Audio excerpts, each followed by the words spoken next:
Stone. I'm a clinical research nurse with the Clinical Research Facility and the project manager on the PROTECT study.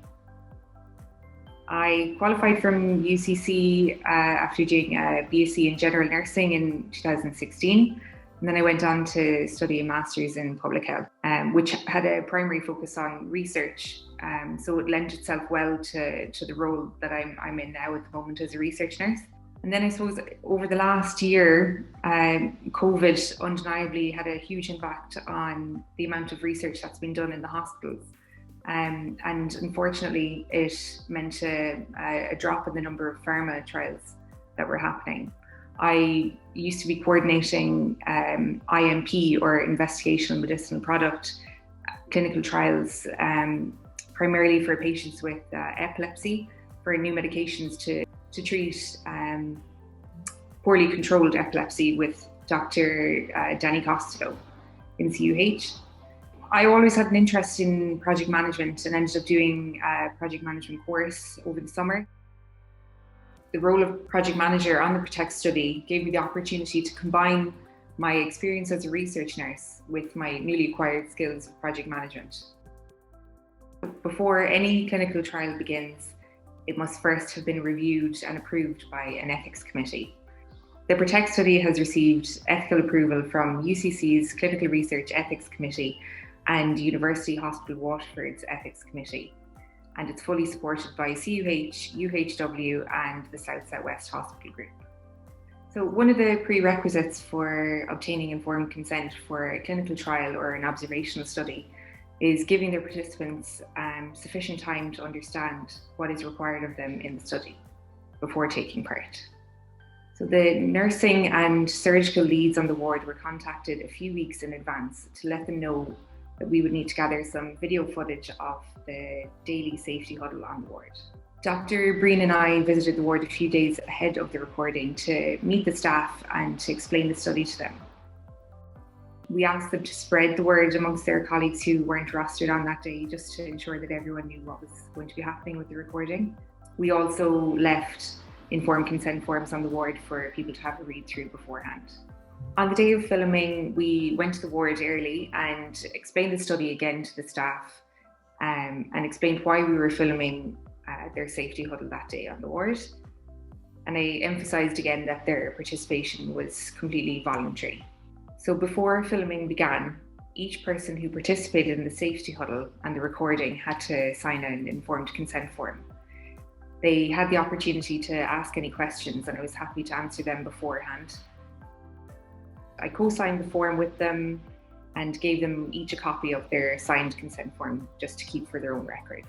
This is a very busy surgical ward in the hospital where they often treat patients who've stepped down from the intensive care unit. So we were conscious not to impact their normal daily routine as much as possible. It was great to have a range of disciplines taking part in the safety huddle that day in the recording, including nurses, doctors, physios, pharmacists, occupational therapists, speech and language therapists, dietitians and other specialties as well.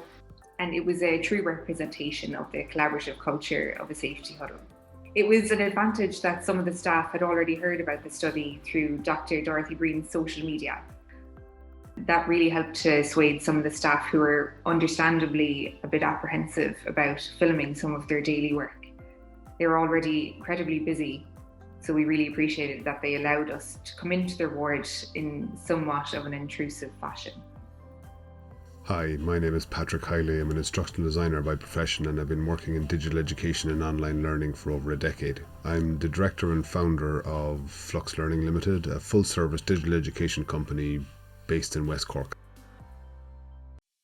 During the PROTECT study, we're going to be responsible for creating the online learning component of the proficiency-based progression curriculum. I've had the privilege of working with Professor Tony Gallagher for over 5 years, developing such curricula in various fields from phlebotomy to surgery and even to road working with a utility company.